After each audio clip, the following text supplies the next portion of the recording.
సుగాలి ప్రీతి మరణానికి సంబంధించిన కేసులో సమగ్ర విచారణ జరిపి తమ కుటుంబానికి న్యాయం చేయాలని కోరుతూ బాధితురాలి తల్లి సుగాలి పార్వతి సోమవారం గన్నవరం పోలీస్ స్టేషన్లో లిఖితపూర్వక ఫిర్యాదు చేశారు.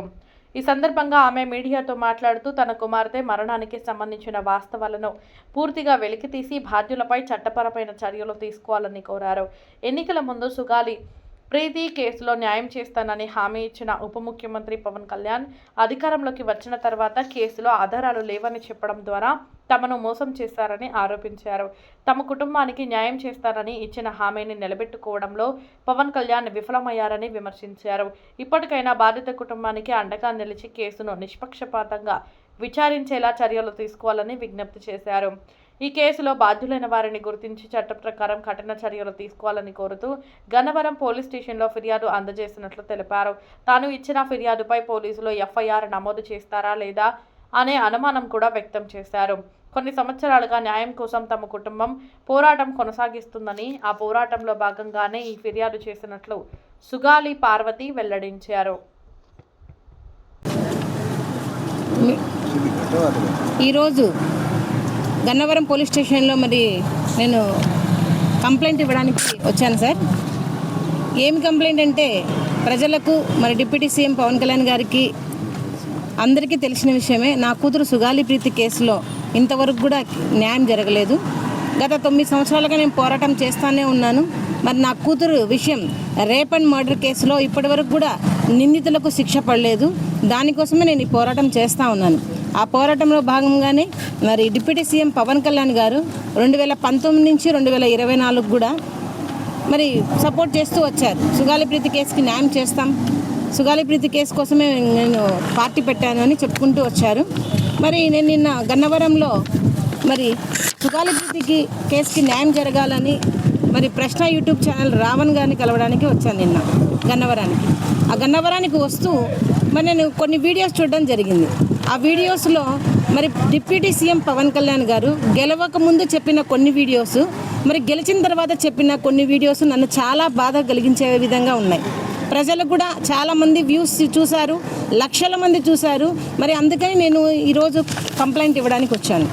కంప్లైంట్ ఏంటి కంటెంట్ అంటే చాలా 2023లో 19 నుంచి 24 వరకు కూడా పవన్ కళ్యాణ్ గారు చాలా సభల్లో, చాలా స్పీచ్లలో సుగాలి ప్రీతికి న్యాయం జరగాలి, మేము ఇచ్చిన పోస్ట్ మార్టం రిపోర్టు, మేము చూపించిన హిస్టోపెథాలజీ రిపోర్టు, సైటాలజీ రిపోర్టు, ఇవన్నీ చూసి కూడా రిపోర్ట్లలో చూసి అమ్మాయి మీద చాలా అఘాయిత్యం జరిగింది, అమ్మాయికి చాలా అన్యాయం జరిగింది.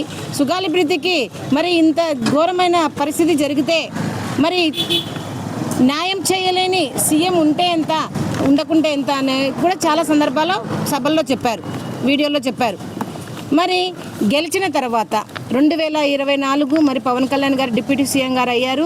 గెలిచి ఇప్పటికి 2 సంవత్సరాలు అయితే కూడా ఇంతవరకు కూడా కేసులో ఎలాంటి పురోగతి లేకపోగా ఇప్పుడు మళ్ళీ తిరిగి కేసులో అసలు ఎవిడెన్సెస్ లేవు అని ఆయన అబద్ధ ప్రచారం చేయడం మొదలుపెట్టారు. ఈ వీడియోస్లలో ఒక వీడియోలోనేమో ప్రీతి మీద జరిగిన అన్యాయానికి నేను చాలా బాధపడుతున్నాను, అసలు నేను ఒక సీటు కూడా లేదు, ఉంటే కనుక నేను న్యాయం చేసేవాడిని అన్న ఒక వీడియోస్లలో గెలిచిన తర్వాత 100కి 100 స్ట్రైక్ తీసుకున్న తర్వాత ఉన్న వీడియోస్లలో ముద్దాయిల వైపు మాట్లాడుతూ ముద్దాయిల క్లీన్ చిట్ ఇచ్చే విధంగా నా కూతురు కేసు విషయంలో తప్పుడు ప్రచారాలు చేస్తూ ఉన్నారు పవన్ కళ్యాణ్ గారు. ఒక 3 days బ్యాక్ పవన్ కళ్యాణ్ గారు ఫ్రీడమ్ ఆఫ్ స్పీచ్ మీద ఒక వీడియో చేయడం జరిగింది. ప్రశ్నించండి, విమర్శించండి, ఏదైనా సగర్వంగా మాట్లాడండి, ఆధారం లేకుండా మాట్లాడితే ఎవరికైనా శిక్ష తప్పదు అని చెప్పడం జరిగింది. అదేవిధంగా ఈరోజు నేను గన్నవరం పోలీస్ స్టేషన్లో కంప్లైంట్ ఇవ్వడం జరిగింది. నేను 10:50కి కంప్లైంట్ ఇవ్వడం జరిగింది. ఎస్హెచ్ఓ గారు రిసీవ్డ్ కాపీ కూడా ఇచ్చారు. సుదీర్ఘంగా మాతో చర్చించారు. ముద్దాయిల వైపు మాట్లాడిన వీడియోస్ ఉంటే నేరం చేసినట్లా అని అడిగారు ఎస్హెచ్ఓ గారు. నేను అదే చెప్పాను, సార్ ముద్దాయిల వైపు మాట్లాడితే నేరం అని నేను చెప్పట్లేదు. ఆ వీడియో చూసి కొన్ని లక్షల మంది సుగాలి ప్రీతి కేసుకి ఇంకా న్యాయం జరగదు, సుగాలి ప్రీతి ముద్దాయిలు స్వేచ్ఛగా తిరగచ్చు అని మెసేజ్లు పెడుతున్నారు సార్. అప్పుడు నా కూతురికి న్యాయం ఎలా జరుగుతుంది చెప్పండి. కాబట్టి నా ధర్మంగా సార్ చెప్పారు, ఎవరికైనా రూల్ అనేది వర్తిస్తుంది, ఎవరికైనా లా అనే చట్టం అనేది ఒకే విధంగా ఉంటుందని చెప్పారు కాబట్టి ఈ స్టేషన్లో కంప్లైంట్ ఇవ్వడం జరిగింది. మరి ఈ కంప్లైంట్లో కూడా మేమేమి ఇచ్చామంటే,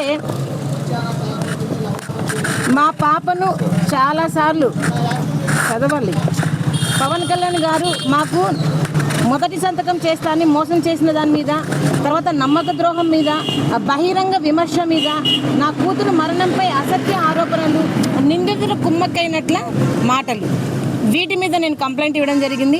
ఇవి ఎక్కడెక్కడ వీడియోస్ ఏ విధంగా వచ్చాయి అనేది కూడా నేను మరి ఎస్హెచ్ఓ గారికి నీట్గా ఎక్స్ప్లెయిన్ చేయడం జరిగింది.